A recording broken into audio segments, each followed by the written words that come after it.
Hi everybody, this is Joel Kennedy with Kennedy Violins. So today's tutorial is about shifting to third position.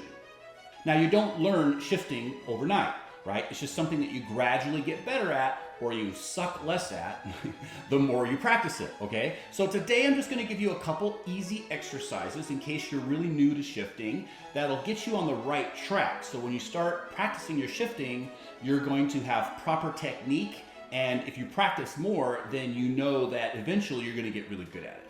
Okay, so there's three primary rules I think that you should remember about shifting. And as long as you make sure you always abide by these rules, as you do more difficult exercises and you practice your shifts, you know that you're on the right track and you'll eventually be very, very good at shifting. So the first really important rule is when you are shifting, it is very important that your thumb moves with your first finger.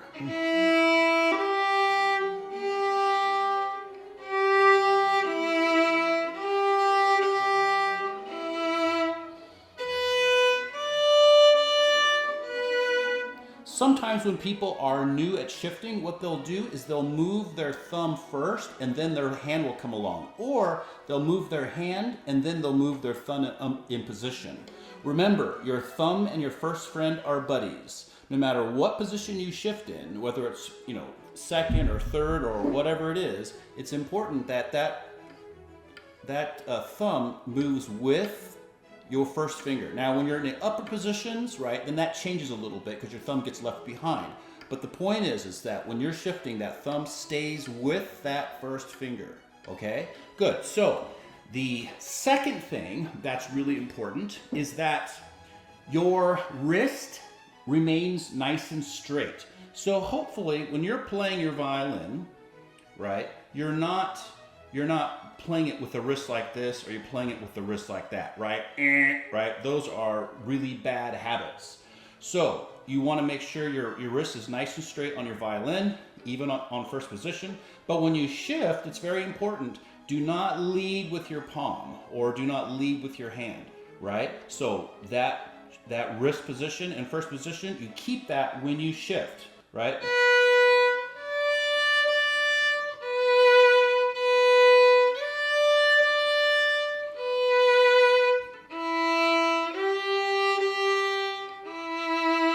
Right? Okay, so the third thing that you have to really consider about your shifting is that you need to release the pressure on the neck of your violin in order to shift, right?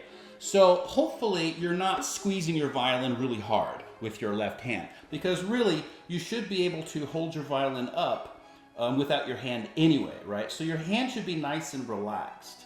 Okay, so that's first of all, your hand should be relaxed, but you are going to release the pressure a slight amount. Now, you don't move your fingers like this when you shift, right? You keep your fingers on the violin, you keep your position, you keep that frame in your hand, but you release the pressure a little bit. Release, then grab it onto it. So, release, press, release, press. Release, press, right? Now, hopefully, like I said, you're not grabbing your violin really, really hard, so you're not gonna have to release very much. But it is necessary if you want really clean shifts, right? You don't want, right? You wanna be able to, you wanna have shifts that are imperceptible at times. Okay, so now let's talk about some of the exercises.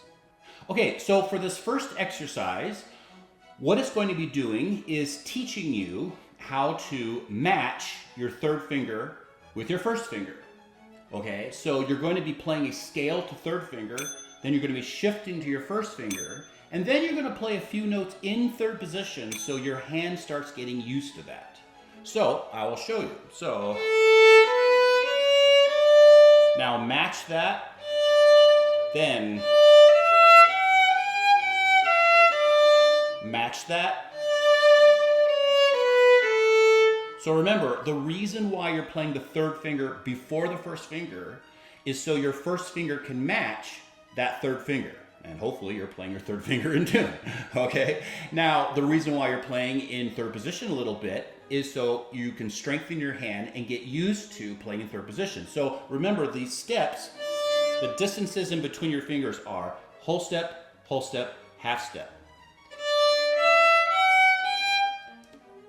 Whole step to 2, half step to, whole step to 2, whole step to 3, half step to 4, right? And it's the same on all strings. So I'll do it again.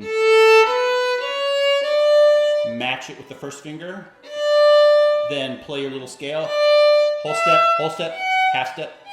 So that third finger touches that fourth finger. Now match it. Okay, and that's about it. So now I'll show you a little bit of a variation on that. Okay, so there's a lot of different variations that you can do for all of these exercises, but the point of the variations mostly is just try to make it harder. So how can a shift be harder? Well, by not changing the bow. So by shifting in the same bow. Okay, so that adds a level of complexity. So after you get pretty decent with the first exercise, now we're going to do basically the same exact exercise. Remember, this is a variation, but now you're going to shift without changing your bow. So now change your bow.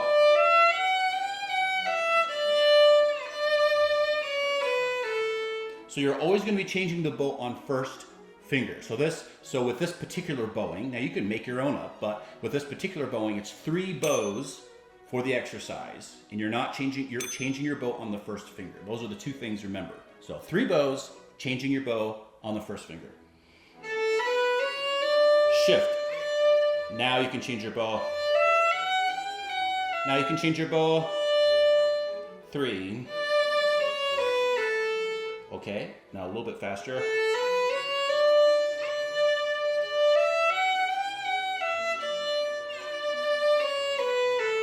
Now the E string.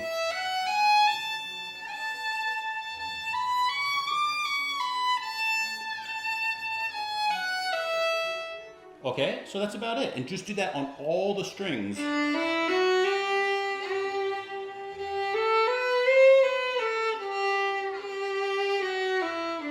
So your goal is to make sure that your technique is really good, your wrist looks good, your thumb is staying with your first finger, and you're trying to make the the shift as imperceptible as possible, right? So you're letting go and stopping the bow a little bit.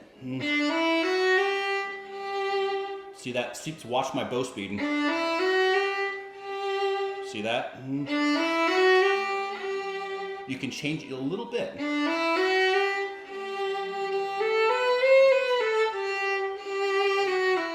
You're also lifting your bow weight a tiny bit while you shift, so people can't hear the shift, right? But those are little details, and you'll get better at it as you go. But in case you want to know, to make your shift invisible, you will be lifting the weight of your bow a little bit.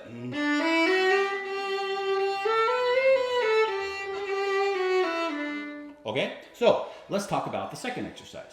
Okay, so for our second exercise, we're going to be shifting instead from 3 to 1, we're going to be shifting from 1 to 1, right? Because when you're playing in the real world, you're going to be shifting to third position on different fingers. This is just an introduction. These exercises just introduce you to a little bit to 2 different fingers. So on the first exercise, 3 to 1, right? 3 to 1, right? Now we're going to be going 1 to 1. But we're going to play the third finger first just to get into our ear to make sure we're playing in tune. So then back to first finger. So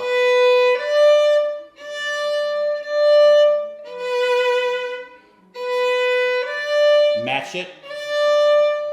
Now first finger. So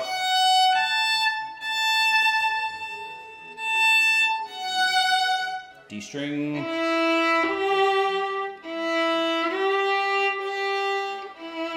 G string.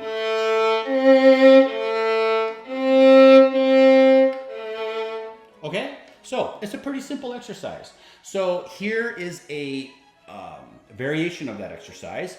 And so we're going to be doing the same thing we did last time. So now we're going to be shifting in the same bow. So we're going to use slurs, right? So.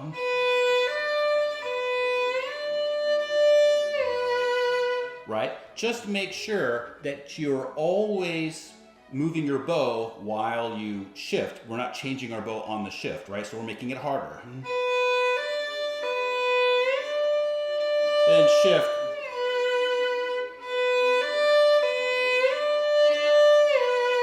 One, three, one, one, one, one. 1, 3, 1, 1, 1, 1. Now all the string. Then.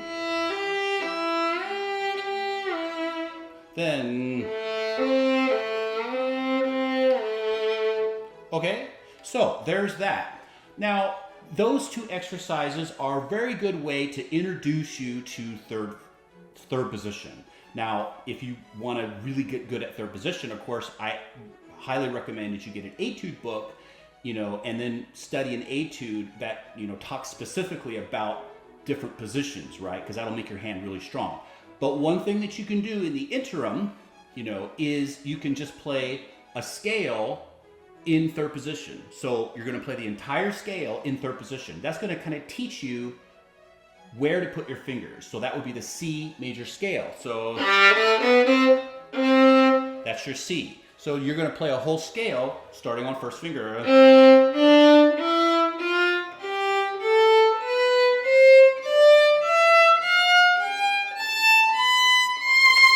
Then back down.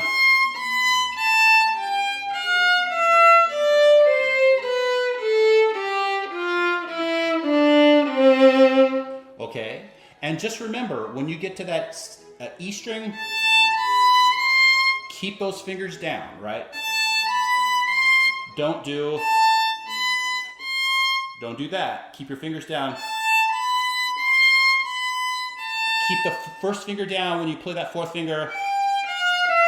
Keep the first finger down. Keep the first finger down. Right? Because we want to keep the shape of our hand, and we're teaching our hand that stretch from 1 to 4. So now you can do variations like just like you would your other scales, right? Just do slurs.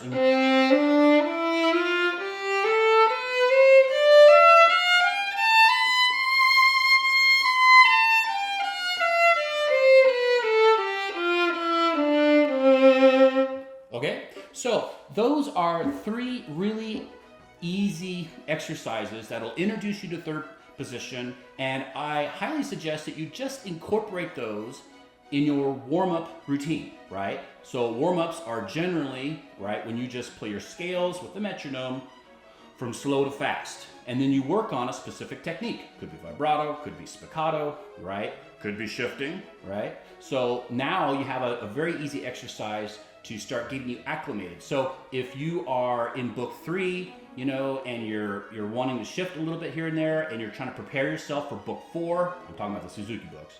There's a lot of shifting in the Suzuki book 4. So if you do these kinds of exercises, you get really comfortable with it. By the time you get to Suzuki book 4, well, then you'll be fine, and you'll be able to do all those shifts, and you won't be scared of them. Okay, so that's about it for this video, guys. I hope it helped. Don't forget to like and subscribe to tell me that I'm doing things right. Now, if you guys want videos on anything else, please let me know. A lot of the videos that I do are based off of your guys' suggestions. That's one reason why I'm doing this video today. So just let me know in the comments, and I respond to most of the questions as well. So with that, I hope you guys have a great time practicing, and you have a great day.